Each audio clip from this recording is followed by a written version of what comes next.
अनि हजुर के गर्दै हुनुहुन्छ हजुर?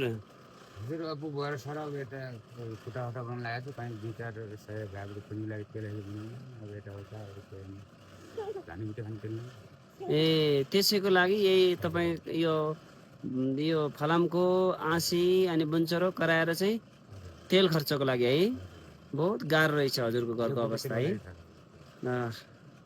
सबै दर्शकहरूले हेरिदिनु होला, सम्झिनु जानुहोस् त। एकदमै गरिब परिवार, यही दैनिकी चाहिँ गरेर आफ्नो घर परिवारलाई लालन पालन गर्ने हाम्रो बिरबान जो हुनुहुन्छ हेर्नुहोस्, आरुनको काम गरेर आफ्नो परिवारलाई पाल्दै हुनुहुन्छ। अनि हजुरको घर परिवार कति हुनुहुन्छ?